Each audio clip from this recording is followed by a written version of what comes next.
Welcome back, everyone, to the Red Mountain Radio. As always, I'm your host, Brooklyn Anaya, and today we've got another sports insider for you, featuring varsity athletes from girls volleyball and swim and dive.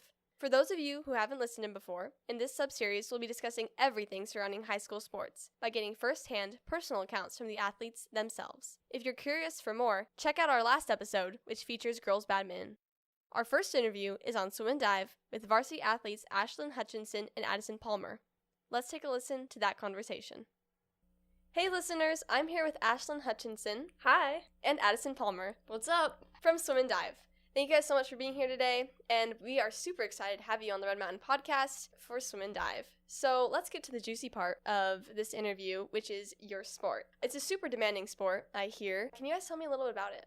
Do you want to start with swim? Sure. So basically, if you think Michael Phelps in the Olympics, we have 4 strokes: butterfly, backstroke, breaststroke, and freestyle. And we basically go through those strokes all day, every day, 5 days a week, 2 hours practices normally. We mostly focus on endurance training, breathing, trying to hold our breath. That's a lot of what swim is you don't get to breathe. It's pretty demanding just in the sense that, there's a lot of injuries that happen just from, shoulders, back injuries. But as long as you're stretching and you drink a lot of water, it's the most fun sport that I could ever ask to be a part of. Yeah, for dive, it's a little bit complicated because not a lot of people know about the dive world that much, but there's 5 categories. There's fronts, backs, inwards, reverses, and twisters. And reverses, if you don't know, it's the same as a gainer, but we call them reverses. So if you don't know what that is, I don't know how to explain it, but we go to practice 5 days a week. It's 2 hours, and we warm up, get on the boards. We go through our dives. We do different things every day. We do drills to help us practice, and we work on getting new dives. So there's a lot of smacking. I do hear stories about the swimmers overhearing on the other side of the pool. They'll hear just a loud slap, and they look over and they know someone just... It's so funny. Yeah. It's not funny for the person in the moment. Right. But even the person in the moment afterwards, looking back, thinks it's funny. So it's okay to laugh and cheer. Nice. So I take it that swim and dive are 2 separate sports, even though they both happen in the same pool. Correct. Yes, definitely. So can you explain the team dynamic around that? Because, swim and dive, 1 team, but 2 separate teams inside.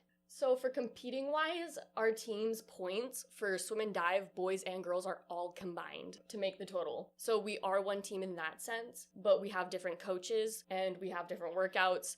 We have similar meets, but we have some competitions that are different too. Right. Even the invites that we do a lot on, Saturdays, the dive meets are on different days than ours. So we almost never see them unless we're doing team cheers and, coming all together for, the pasta parties and the events. But other than that, I honestly, don't even see Addie that much. So, yeah, it's pretty sad, but we're still all 1 team, so. Yeah, still got that camaraderie together. That's nice. That's really nice.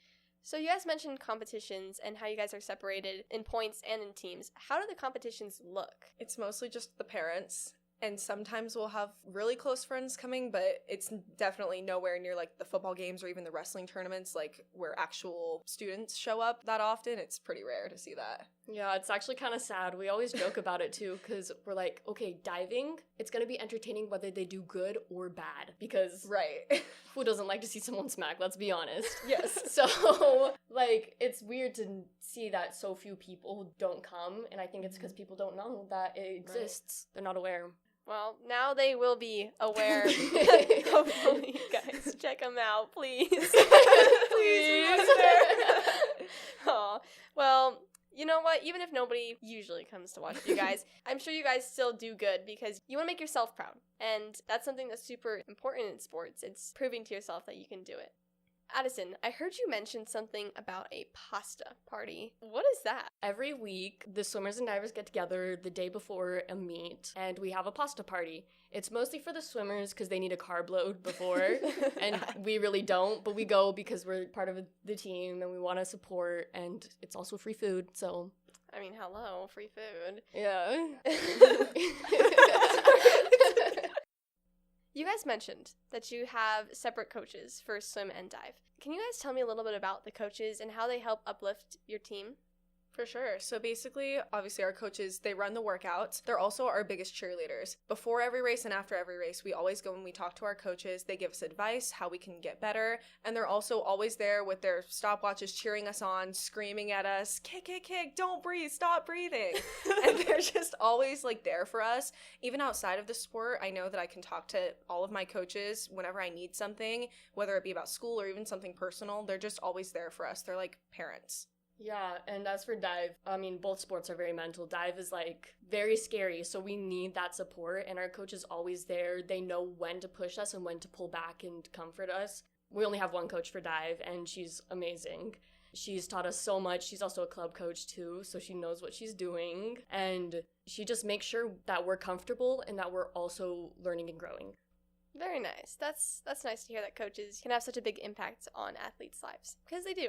So now I want to focus on you guys as individual players. In team sports, the teams get a lot of like rah amazingness, but at the end of the day, it comes down to each individual player and how they help the team. So focusing on you guys, one question that I want to ask like every athlete, but I'm just like, maybe I shouldn't, but I'm gonna ask it. Maybe brave. What's your guys' favorite after meet snack? In all seriousness. In and out. I love One Stop, like any type of smoothie or acai, really good. What about after you lose? Then what do you get? Ice cream. Yeah, I feel like we go to DQ a lot. In general, like after the late night meets, we like end up at DQ somehow.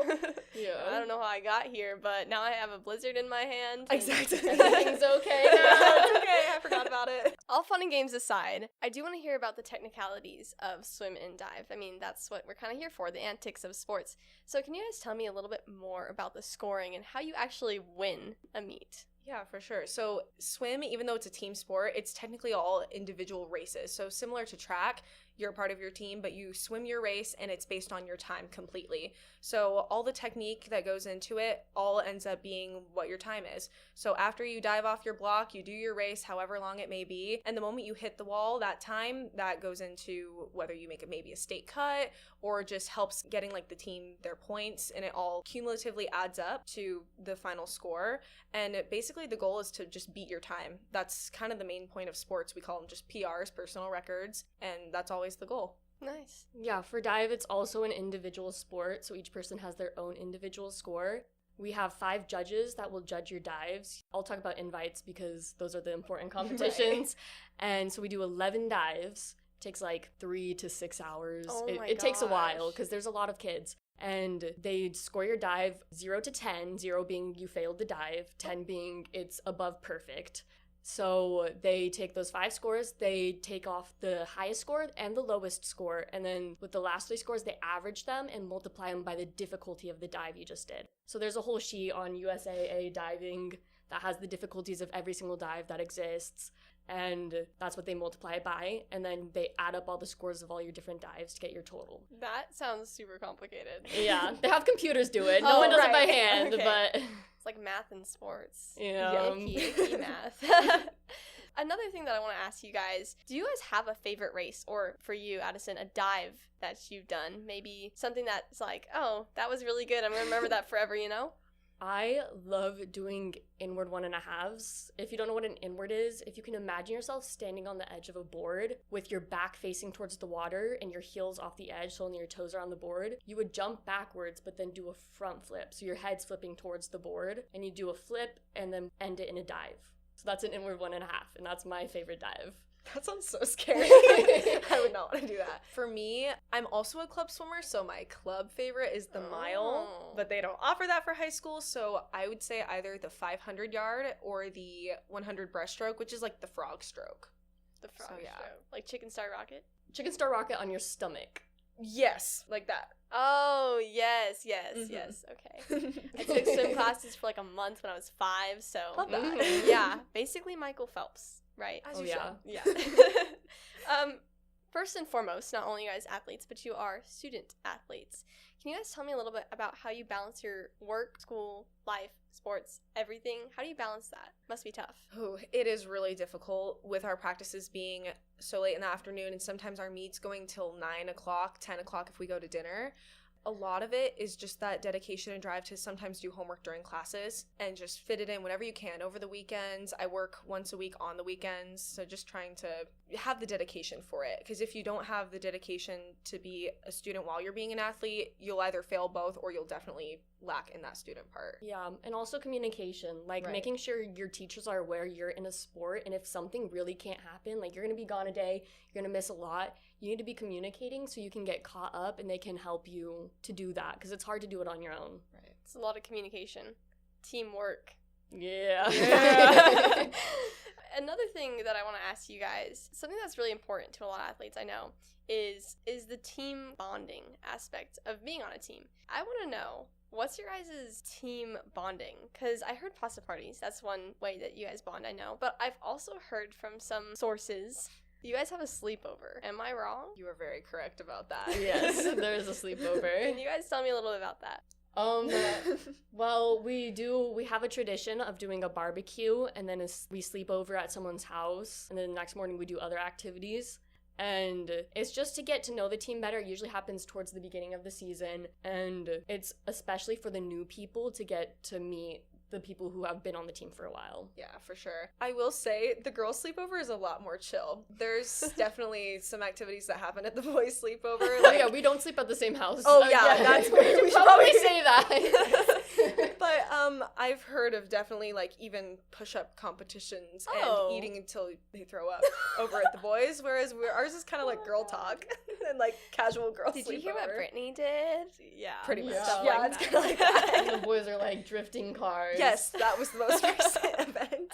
Oh my lord, that sounds like a great time. Do you guys have like rivalries or no? For dive, we don't really have rivalries, but we have friendly rivalries. A lot of divers are on club teams, and so we know each other outside of high school dive, and so there's the friendly rivalries and like, oh, let's see who can win, because this will determine our club season, but it also makes us closer as friends, so we're really tight with the Highland team, especially, and the Mountain View team.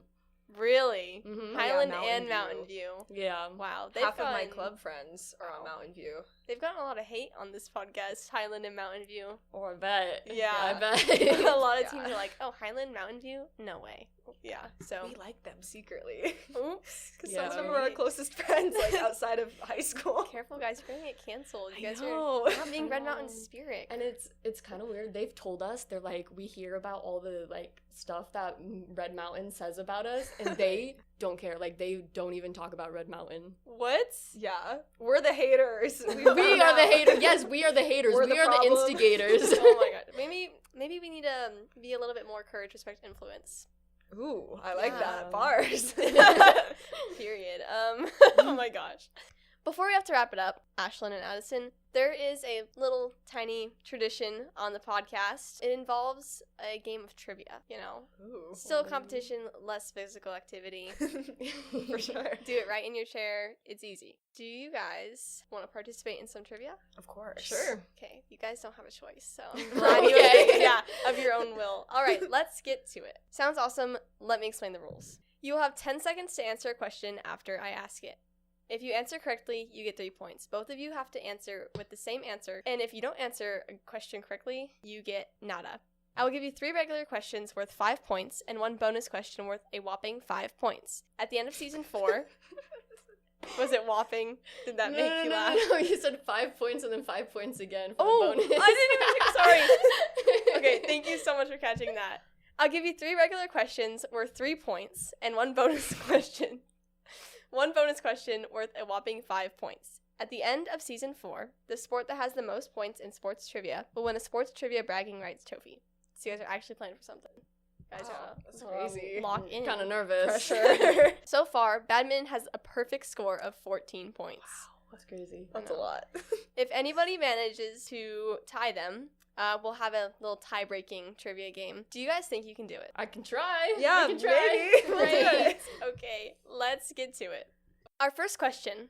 Who is the most decorated Olympic athlete of all time? Like of Do we all say it at the same time? Of all time. 3, 2, 2, 1. 1. Michael Phelps. The answer is Michael Phelps. Yay! Nice! Woo! He has 28 medals, 23 of which are gold. All right, the next question is, how tall in meters is the classic high dive? Springboard? Yes, Oh, 3 meters. that is correct. Yay! Good job. Light work. The next question is, when did women's swimming make its Olympic debut? Oh, no. no. Oh my gosh. Should we just guess? 5, Yeah. Would it be before 2000? 4, It would be before 19. 1990. 2. Guess. Just 8? What was that? 1998? You are off by about like 80 years. Oh. The answer is 1912. Oh my gosh. Okay. We were, I didn't even know that we were in the Olympics by then. I know. Oh. Moving on, the last question, the one worth 5 points. If you guys get this one right, you will have 11 points, right? Math. Okay. Are you guys ready? Maybe. Yeah. Yes. Let's do it. For sure. The final question is, what was the highest dive ever performed? Ooh. Okay, so Red Bull does 27 meters, so it's higher than that. 5, I'm gonna go with 4, 38. Is that too high? 3. I think just go for it. 38 meters! This one's gonna blow you out of the water. What? The answer is 58.8 meters. What? You can survive that?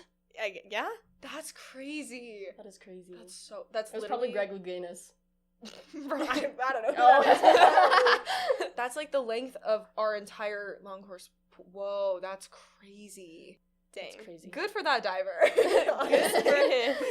Well, that was a hard question. I didn't expect anybody to get that. Hence the 5 points bonus question. You guys clocked out with about 6 points. Nice. So Yeah. you guys beat boys beach volleyball, which take is that. yeah, I'll take that. and tied with girls flag football. So you guys kind of cooked with that one.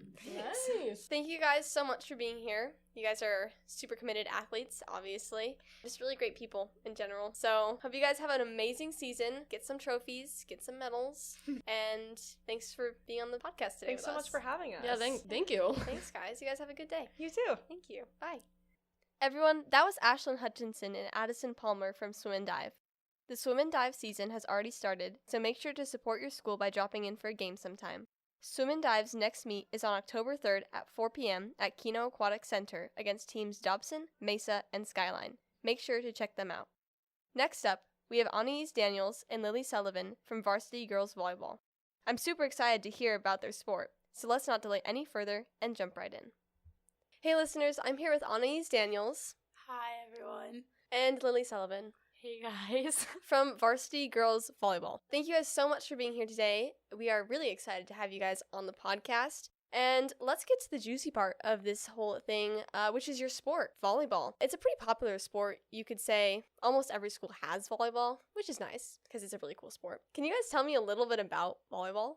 So, volleyball at the, younger levels, so, that's, NYS or, when you're first starting out, it's kind of just, you go on the court, 6 people on, and you rotate in a circle. But since we are on varsity and we're playing in high school now, it's a little bit more complicated. So, we have things like rotations. And so, it's a little bit more complicated than just rotating in a circle. So, you still have 6 players on, but you have, front row players and back row players. And every player on the court has an opposite. For example, I'm an outside, so I'm a front row player, but there's 6 rotations total, and every 3 rotations I would flip to the back row. But we have a lot of back row players, so for example, Anaiz would sub in for me and then go play my back row for me. And then I'd sub out again when it was time for me to go front row, and Lily would come back in. So there are positions, but it's very fluid with Yes. movement. Yes. Super nice. Super cool. Everybody kind of gets to play everywhere. Yeah. That's cool. Well, the one position that kind of works on their own rules is the libero. So the libero can sub in without having to use an actual sub, because you get 23 subs, I believe, in a game. And so the libero, you can sub in for any back row player without having to actually use one of your subs. Yeah, the libero just will run on the court and take your spot, and you can just run off, and it doesn't count to any subs. And so they kind of just do their own thing, and that's the person wearing a different jersey than everybody else. And so they kind of have their own little rotation that they run. So the libero is kind of like a wild card. Yeah. Yeah, especially our libero.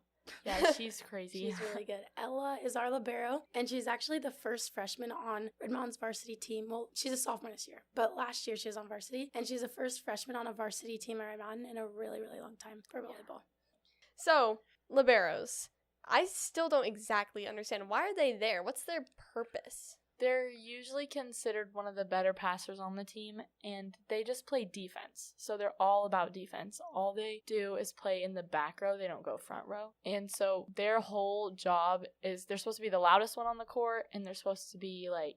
everywhere. They're supposed to get everything up, touch every ball. If a ball hits the floor in the back row, you look at your libero, and then you're like, hey, where were you? Yeah. Aw. They're supposed to be really scrappy and just pick everything up. Dang. It's a lot of responsibility. Mm-hmm. Well, they have 2 other passers in the back row, but like they have the most responsibility. So in the back row, there's 3 back row passers. There's a left back, which is usually where the libero goes. There's a middle back, and there's a right back. And it's like we split the court like the 100% of the back row. 60% goes to the libero, and then the other 40% is split between the left back or the right back and the middle back. So the libero has to do like all this work on their own, and then the middle back and right back are there to help. Have you guys ever tried libero? Yes, I used to be a libero, but I'm a defensive specialist, so I do kind of the same job as a libero, but I like go in to sub, like I said, for hitters or like front row players that have like a weaker back row, or just like to play back row for front row players. I take it that volleyball is a super technical sport. Yes. It is super technical. Because, I mean, when people look at it, they always kind of just assume it's easy, and it's just like, oh, pass, set, hit, back over. But it's so much more technical than that. It's like each different thing, like pass it, hit, like setting. If your hands aren't the right way, or like your hands aren't soft enough, then you're going to double the ball, or it'll be a bad set. And like passing, if the ball hits anywhere except your sweet spot, which is like right on like your forearms, if it hits anywhere else, then it's probably gonna like go every direction. And then hitting is like crazy technical because you have to see where your setter's going, because there's 2 other people trying to hit the ball at the same time as you, and so you have to be like, oh wait, this set's for me, and then you have to time it perfectly. And there's all sorts of different sets you can run, and speeds and tempos, and it's a lot more complicated than just hitting a ball hard. That sounds crazy. It That is. sounds so stressful. But really glad that you guys are like awesome at your sport. Volleyball, we're doing pretty good this year. Yes. That's great. Always got to get the dub for Red Mountain. This year we've been working really hard because we have a new varsity coach. So a new Coach G. She's awesome. She took over the program this year. And so we also have kind of like, we have I think 6 seniors this year, but the rest of our team is kind of younger. And last year we had a really young team, like a lot of sophomores and juniors. And so this year we just been working really hard, because I think last year we did pretty good, but it was like a bit of a struggle, just like losing. And so this year we kind of came back with a lot more fire, and we're like, we want to win. So we've been working really hard in all of our games. And I think our schedule's a lot more fun this year than it has been in the previous years. Last year, we played a lot of, like, Lower ranked schools, and this year we're playing a lot of, like, teams that are closer to our level, and so all our games are super competitive, and it's a lot of fun for us. A lot more exciting. Uh-huh. So, Anaiz, you mentioned that the team was really young last year, and that this year you guys are trying to get more of that fire in the game. What does the camaraderie on the varsity volleyball team look like? I think that we have really good, like, team chemistry. I think when we're off the court, we get along so well. I think all our personalities are so fun, and we're all really excited about the sport. So I think we all get along super well, and it's really fun whenever we're all together. Yeah, I think this year, like, post-season tryouts and camps, I was a little bit worried about, like, just there were a lot of girls competing for these 12 or 14 spots on varsity. And so I was worried about, like, people's feelings getting hurt and, like, drama. But honestly, our team now, like, I think this is one of the teams I've been on that has no drama, and that's really rare. I mean, we're just starting the season, but honestly, I think we all just really enjoy being together and playing the sport that we love. We kind of just respect one another, and we're there to support each other, and we love doing team bonding things, whether that's going to Crave after practice or, like, all dressing up for the parade. That was so much fun. That was a really awesome time. But this year, our team's just, like, we kind of, like Lily was saying, like, we flow together so well. And I think we do a really good job, too, like when we're on the court especially, of picking each other up, I guess. We worked a lot on we call it the team huddle, where like in between points we all come together in the middle of the court, and we really focused on making sure we bring each other up when we're in there and talk to each other a lot, and it just helped with our team chemistry while we're playing. So. Especially because volleyball is a super mental sport. Very. Very mental. Very mental. Yes. It's really hard because there are so many like plays within one game, especially varsity. We go to 3 sets at minimum, 5 sets at max. And so it's like you're going to touch a ball like hundreds of times within a game. Maybe not hundreds, but like a lot. And so it's hard to have that. One thing we talk about a lot is like the quick mental reset, which is something I think all have been working on. And it's just like if I shank a ball, which is like when I have a bad pass, or like Lily or anyone else like hits out or hits in the net, it's hard to be like not harp on that mistake. And it's so easy to get caught in your head, and then the team on the other side can see you're in your head and they start picking on you. And so it's like working on trying to get out of that rut quickly. And I think it's something we've all kind of been working on. Yeah, we've all been working really hard to like have really quick mental resets, and it's just hard because volleyball is a game of mistakes. That's literally the only way to get a point is by somebody making a mistake. But I think we've gotten a lot better at quickly resetting, and it helps a lot that we go into the huddles and we go and bring each other up and are like, hey, like it's okay, you got the next one. Like, so I think it just works really well with. Yeah, and another thing that's helped us with like our mistakes is learning from them. And so I know like especially like the bench is really helpful for this because a lot of times people will be like, oh, bench warmer. Like that's kind of like the whole idea around being on the bench, especially like when you're on the bench too. That's the mindset you have. But the people on the bench are really helpful because like one thing we do is there's always at least one person that plays your position on the bench because like of how rotations work. And so when we come like for a timeout or like at the end of a set, we come and we get to like kind of talk one-on-one with that other person that plays our position, and they can tell us what they're seeing from outside of the game. Because when you're inside of the game, you're on the court, you don't have time to think about what's going on. You don't have time to like critique yourself. You just like either are playing or you're mentally not there. And so having that time with the person that knows your job and knows how hard it is to do your job and knows the struggles of it, and talking to them helps you to reset and also learn from your mistakes and be like, that's good advice. Let me try to apply that. It gets that outsider opinion. Yeah. That's nice. And also, the bench, they have their own very special responsibility. Those cheers. Yes. Tell me about those. They are so odd, so kooky, and so effective. Yes, we love our cheers. That's actually why my voice is the way it is right now, because I was cheering so hard. And cheering on the court, you're loud because you're screaming, but on the bench, I mean, especially because like a lot of the times we don't have like a huge student section because just like other sports are going on, other clubs. So our bench, we have a lot of ace cheers right now. So an ace is when someone serves and the other team doesn't return it at all, like only gets like one touch or no touches. And we just came up with this new cheer because our new assistant coach, Coach Strawn, brought it to our team. And basically everyone like jumps up and makes an A with their hands and like claps. And we go like ace, like an ace snake. Ooh. And that is like the funkiest cheer ever, but it's the most fun one to do. And then we like to dive for aces too. It's just like, it's fun because it helps you on the bench stay engaged with the game. You know what's going on and you know that you like, oh my gosh, that was crazy. Let me cheer for my team.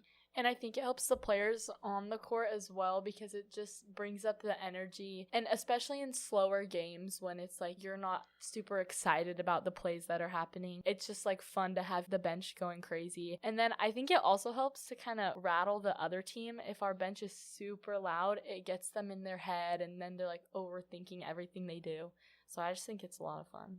Dang. So it's like defense, offense on the bench. I had no idea that volleyball was this deep. Like, you know, people, it's not that deep, but it really is actually. Yeah.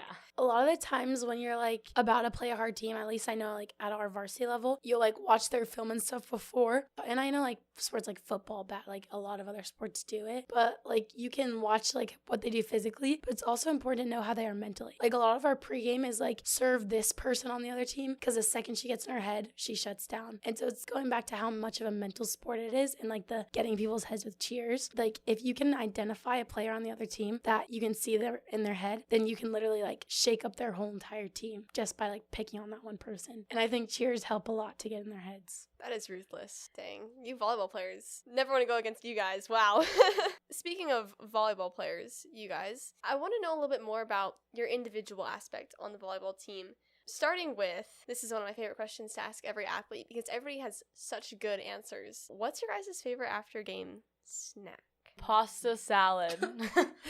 I love pasta salad and it's always at our games, and so after every game I go eat like 5 bowls. This is a hard one because our team moms are amazing and they give us like new food every day and it's like a buffet. Yesterday, we Oh. got a bunch of different pasta salads and then sandwiches and wraps. But and that was like then- heaven for you. I have 6 of those Yes. sandwiches in my lunch right now. They were really good. So we had 3 games in a row this week. Oh, wow. And on Tuesday, we had pulled pork sandwiches. We had a baked potato bar. My favorite after game snack, I don't know in general, but this week was noodles and meatballs. It was really, really good. Another thing that I want to ask you guys as individuals, what steps do you take for yourself to prepare yourself for each game? As we have already covered, volleyball is a mental game. And a lot of that has to tie in with you and your own mental game. How do you guys prepare for such like strenuous conditions? I used to be really mental. Like, I used to get in my head super fast. And I have this little reset I do on the court after I make a mistake. I kind of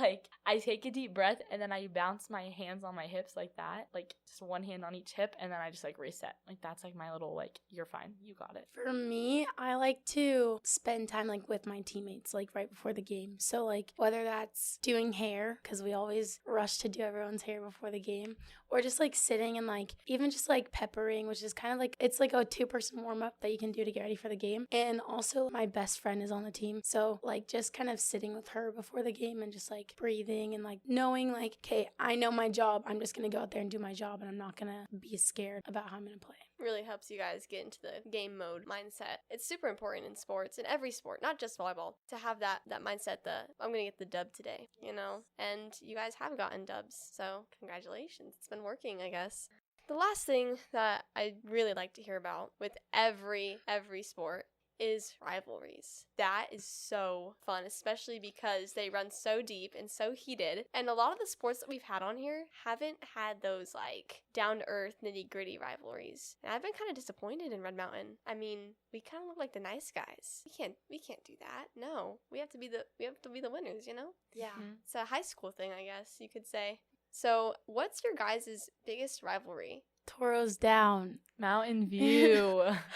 Yes, Mountain View. Obviously, it's the Battle of Brown Road, but I think in volleyball we have a special rivalry because a lot of us have played club with the girls in Mountain View and we're friends with them, and so I think it makes it more that kind of friendly, lively, competitive spirit of we're gonna crush you guys. And we're going to hang out with you guys after, but we're going to crush you. You're going down. And when we're on the court and we see the red and blue and white on the other side of the court, we're literally just our minds go in a different mode. And we play absolute beasts and we're going to destroy them. Yeah, I think we just get so extra competitive against them, especially all of us, or a decent amount of us, are pretty friendly with not just the players, but anyone really from Mountain View. And so we just want to win. And I think it's so competitive when we play them. So it's fun, but it's also so aggressive.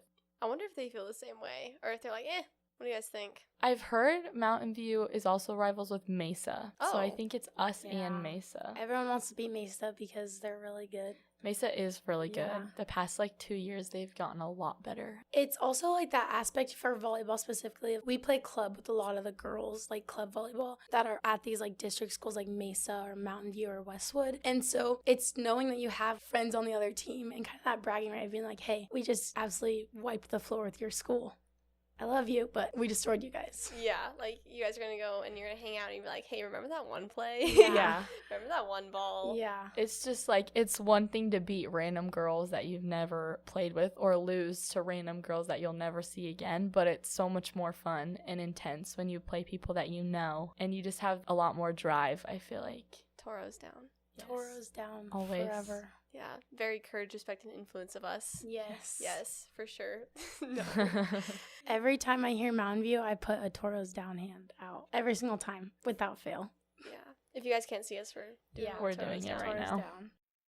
Before we have to wrap it up, Anaiz and Lily, there is a little tradition on the Red Mountain Radio, and it involves trivia. Oh, shucks. Oh. It's, highly competitive and Okay. doesn't require a lot of movement. Are So, we playing against each other? no, you guys are playing against every other team that's gone before. Oh, we need to win. Oh, we're Yeah. gonna beat Okay, them. we're gonna win. Badminton has gone every single question right. Oh. Yeah. Badminton is our rivals. They steal the gym from us. Yeah. Oh, so Just But kidding. We love them. Oh. Yeah. They're our best friends. We know we actually love badminton. We really They're do love so sweet. badminton. They're so fun. So they have 14 points. They are the top dog right now. If you can tie them, then we'll have a little tie-breaking match. Okay. Okay. I don't know how that's gonna work, but I'm kind of nervous. What is the trivia about? it's about volleyball. Oh. Perfect. And they did better than us? oh, in their theirs own was on sport. badminton. Okay, we're ready. So are you guys up for a little bit of challenge? Yes. A little bit of rivalry with badminton? Yeah. See if We're you can get ready. your gym back? Yes. Yes. Let me explain the rules. You will have 10 seconds to answer a question after I ask it. You both have to respond with the same answer to the question. If you answer correctly, you will get 3 points, and if you don't answer correctly, you get nothing. I give you 3 regular questions worth 3 points, and 1 bonus question worth 5 points, for a total of 14 points. At the end of this season, the sport that has the most points in sports trivia will win a sports trivia bragging rights trophy. It's like an actual little trophy, and you guys get to put it in your locker room. Super cute. Very demure. Yeah. Okay. Perfect. So far, as you guys know, badminton has 14 points, and if anybody managed to tie them, then we'll have a little tie-breaking round. Let's get to it. Our first question. How many total players are on a volleyball court at a time? 12. The answer is 12 players with 6 on each team. So that's correct. Yeah. Yay, you guys have got 3 points. Our next question is, in which country was the sport of volleyball invented? I feel like our beach coach has talked about this. 4, 3, 2, 1. Brazil. The answer is the USA. Bro, I didn't know. No. Oh my gosh. You guys have still got 2 questions left. Freaking cooked. badminton. At least you might be, beach volleyball. Showing Yeah. who's boss. Hopefully. Girl power. Our next question is, every time the ball is sided out, you get a point. This type of scoring is called what? Oh, A rally. That is correct. Hey. Okay, so you guys have officially beat boys beach volleyball.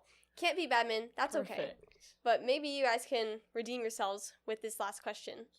5 points. If you get this right, you will have 11 points. The last question, worth 5 points. Our final question is, when did women's volleyball make its Olympic debut? Freak. 1974. 4. Okay. Wait, no. 1976. Are you guys going to answer? You have You to ready? lock in right here. 1974. The answer is 1964. Oh my god! You're lying. I was going to say This is 1963. This is fake. Sorry, guys. Well, Aw. shoot. Well, shoot. Can we get half points because we were only 10 years Because old? we missed one number. Yeah, but that was like a decade. A decade had passed. Nothing happens in a decade. Nothing happened. Okay, where were you 10 years ago? Probably the same place I am now. Oh gosh. Well, guys, looks like our time is up today. Didn't get a lot of points in the trivia, Okay. We But- failed But we're that. gonna get a lot yeah, of points change in that our on games. the court. Show up, everybody. Both away. All right. Well, thank you guys so much for being on this podcast. We really like to hear from athletes, especially from Red Mountain, because literally our school, and you guys are pretty cool peeps. So Thank you. thanks for sharing your wisdom. You're Thanks cool for having peep. us. You're a Thank- cool peep. I try really hard. So thanks guys for being here, and hope you guys have a great season. Get some dubs through the Red Mountain. Thank Thank you. That was great to hear from our Mountain Lion athletes. Girls volleyball's next game is on October 1st against the Dobson Mustangs at Dobson High at 6 p.m. Make sure to come on out to support your very own Mountain Lions. Well, listeners, that's it for this week's episode. We heard some great stories and got great insights on swim and dive with athletes Ashlyn Hutchinson and Addison Palmer. And it was really nice to hear about girls volleyball with Anaiz and Lily Sullivan. Coming up next week on the Sports Insider, boys golf and pom and cheer. Tune in next week to get the full scoop on both of these sports.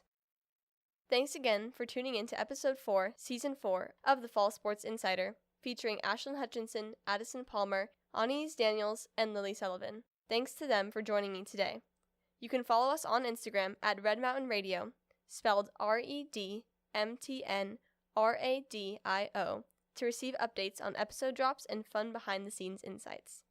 I'm your host, Brooklyn Anaya, and thanks again for joining me on this Sports Insider episode. Today's episode was written by Brooklyn Anaya. Our directors are Brooklyn Anaya and Connor Sampson. Our producers are Mr. Kelly from RMTV, Brooklyn Anaya, and Connor Sampson. Our sound engineer is Connor Sampson. Thank you to Connor Sampson for mixing and editing the sound. And thank you to our special guests for this episode, Ashlyn Hutchinson, Addyson Palmer, Anaiz Daniels, and Lily Sullivan. And last, but certainly not the least, thanks to you, listener, for tuning in today. Your support is what keeps us making episodes. This was Season 4, Episode 4 of The Sports Insider on Girls Volleyball and Swim and Dive by the Red Mountain Radio. This punchline thing is getting kinda old.